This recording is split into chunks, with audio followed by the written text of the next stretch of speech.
Dragons, it's Mrs. H. For this week's project, we're going to be creating some woven works of art. So these are things you could hang in your room or hang up in your house. For this project, you're going to absolutely need a piece of cardboard, some yarn or ribbon, or if you don't have any of those, you could just cut up old t-shirts or fabric into strips, and that would work perfectly fine. And some scissors. Some other optional materials that you could use are a plastic needle, or you could use a toothpick. You don't have to have that. And also some clear tape. So I'm going to go through and show you guys how to create your own loom to weave on, just using a piece of cardboard. And then just show you some different ways that you can create your own woven work of art. Have fun, little dragons! So the first thing we're going to do to start our weaving is to set up our loom. So you're going to start with a small piece of cardboard. I wouldn't do anything too big. It'll start to get a little hard to work with. But what you want to do is you want to start and make lines at the top and the bottom of your piece of cardboard. And you want these to be relatively even. I used a tape measure. You don't have to do that. You could use your finger to sort of evenly space them out, but just try and get them as even as you possibly can.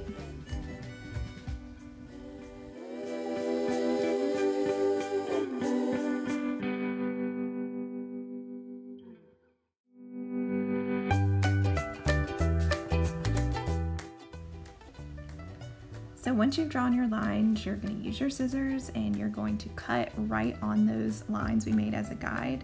I cut up about 1/2 inch, and you want to do that on both the top and the bottom.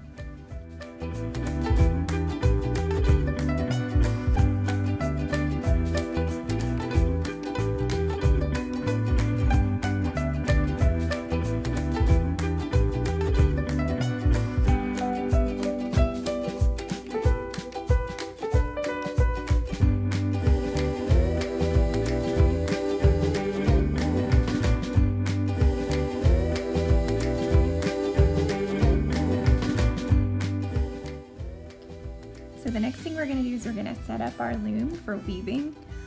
The first thing you want to do is on one of those notches that you made, the very first one, you want to tie your ribbon, thread, whatever it is you're working with, and tie a knot around that first notch. This is going to help us start to create our warp thread. This is what we thread things through. So then what you're going to do is you're going to take that thread that you tied and you're going to pull it down directly underneath and then just loop it around that very first notch. You don't want to go around the back of your board.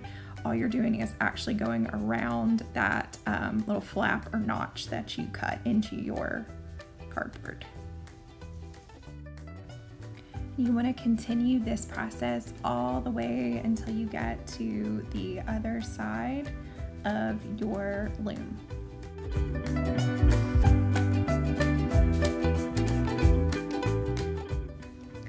When you reach the last notch of your loom, make sure that you tie off your string so that your weaving doesn't fall apart.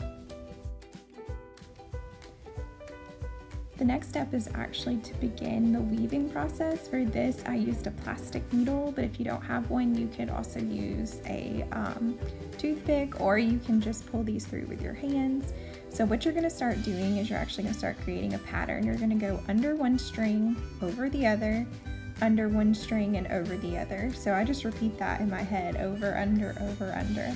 And you wanna continue that all the way across. And then you are going to pull your string all the way through. You're going to actually leave a little bit of a tail hanging out of the side, and we're gonna take care of those at the end of the project, but this just helps us keep everything straight. So once you've pulled it through and left your tail, you're going to repeat the process, but you're going to do the opposite. So I left off going under a string, so this time I'm going to do the opposite. I'm going to go over, under, over, under, all the way back to the other side. And I'm going to pull that through. When you're pulling through, you don't want to pull too tight or it'll start to pull your warp string. So when we're going across, this is our weft. and we don't want our warp strings to start to pull in, so we want to just try and give it a little bit of a tug and keep it as straight as possible. And I actually pull mine up so that they sit right next to each other. So what we're going to do is we're just going to repeat this process until we're ready to switch to a new color.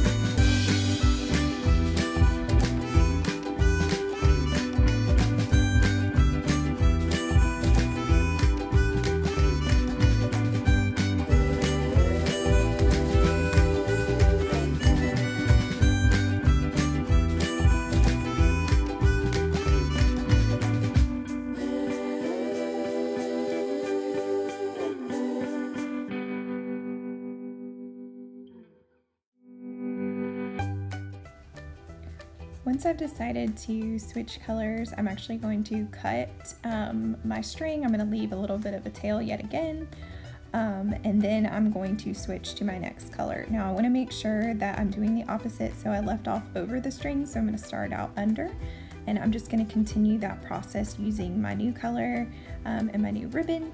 For this, I'm just using my hands, my fingers, so that is totally workable if you don't have a needle.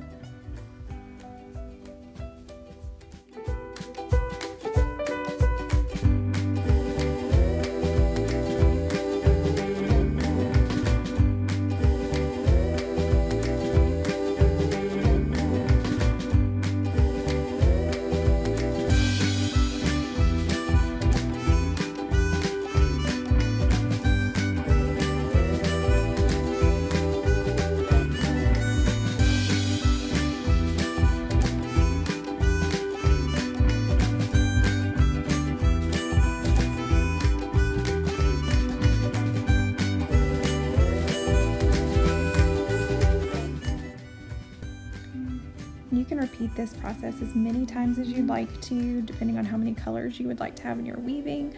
I think it looks best when you use a variety of different materials, so different strings and ribbons and fabrics. It just creates a lot of texture and a lot of interest.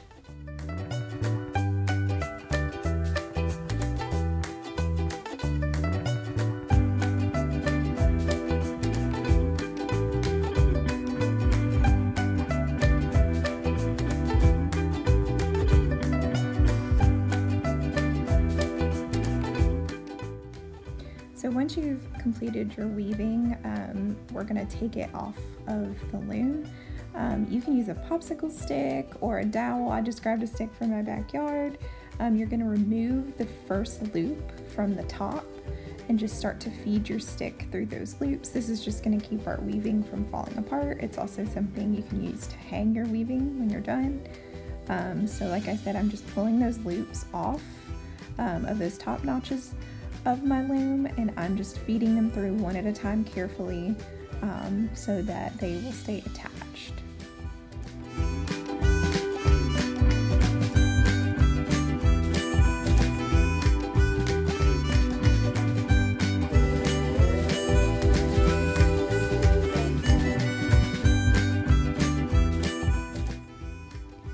Once you have completed the top part of your weaving, you're going to disconnect the loops from the bottom part of your loom. Just make sure that you do this really carefully so that your strings don't slip off.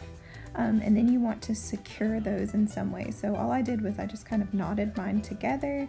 You can also add beads to the bottom to create some interest, but you just want to cap those off in some way so that your weaving doesn't fall apart.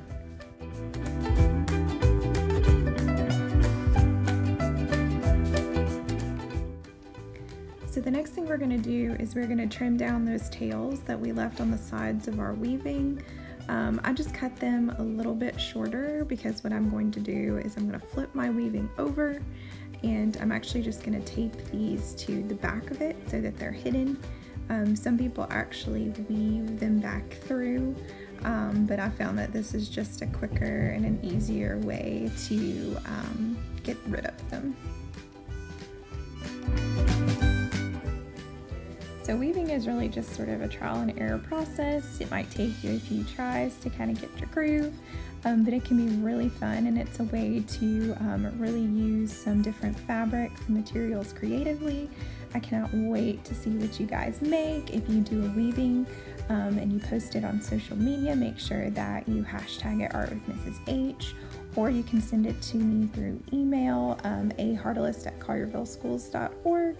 I hope you guys have a lot of fun with this, and I can't wait to see what you make.